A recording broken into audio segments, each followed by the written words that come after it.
Hello and welcome to another video for GDS Estimating's WinBidPro software. Today we're going to talk about the version 15.10.6 and it's March 25th, 2020. And specifically I want to talk about the framing systems window because we put a lot of changes and kind of rewrote that window in this program. And actually back in 15.9 we did the major rewrite of that window. But then we've also added more features in 15.10. So kind of want to do a video that talks about all that stuff. Um, so we're going to be working with the framing system window. We can either get to it through this link here where we see an entire list of systems.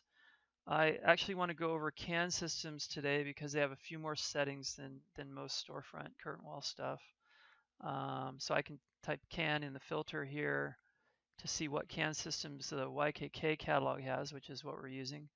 And I can edit one of these systems, and then it gives me our new screen here. But then if I just wanted to make it known that if I were to edit something in this window after I've picked it from the main list of framing systems, these changes are being applied to the master list. So anytime I create a job after that, those changes will carry over to that new job.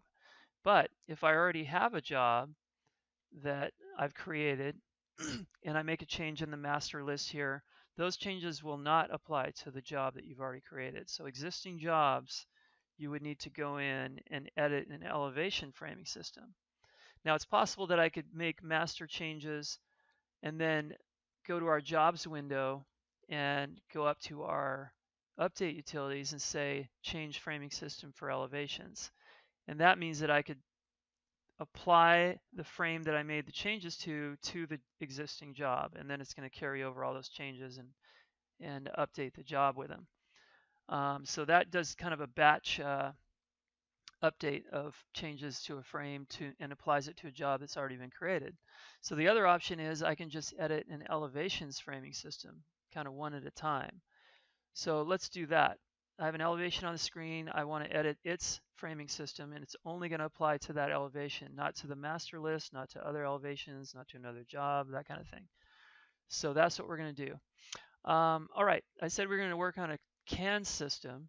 So this CAN system has a 2-inch profile, 4.5-inch depth, and 1-inch glass. So you'll notice that the main components, the profiles for the main components are mostly 2 inches. But there's an 1 1/16 head and sill. So in order to get the 2-inch full reveal, the remainder of that profile is coming from our head receptor and sill receptor.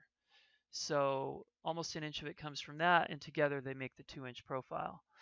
So that's how this particular system's set up. Now with that, we need some other values so that the vertical and wall jamb cut sizes are correct.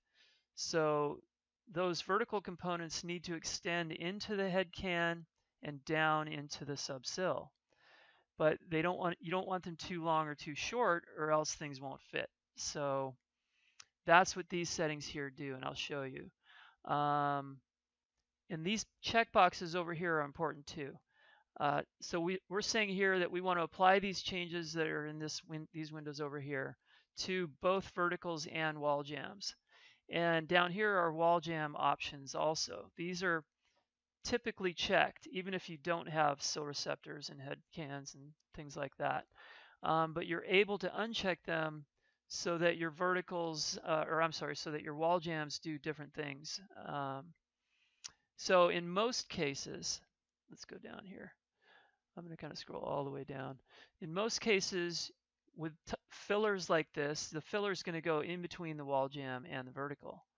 But these checkboxes here would allow that filler to, I'm going to have to save and close this for it to apply. So now you'll notice that the filler actually goes underneath the wall jamb and above it. So the filler is no longer in between the wall jamb and the vertical. It's from the vertical to the end of the frame. So you can make little adjustments like that. Not very typical, but we give you kind of the tools to do it. So it just depends on what type of system you're working with. So I'm going to check those boxes again. And just to show you what it does, I can uncheck if I don't want these things to apply to intermediate verticals, I can uncheck that box, save and close, and now you'll notice that my intermediate verticals are going right to the top of the sill receptor and the bottom of the head receptor. So that's what unchecking that box did. And remember, that means that when I uncheck that box, it's ignoring these settings for intermediate verticals. But for this particular system, we want those things checked. So, and actually it zeroed out this value, so I'm going to put it back. I know that was 5/8. So we've got our 15/16. I'm going to move this down now. Let's close it so it saves the change that I made and draws it better now. So the 5/8, that was, I'm going to jump around, hope you're not getting dizzy. The 5/8 that was here for the head receptor, that is telling the program extend up into the head receptor 5/8 of an inch.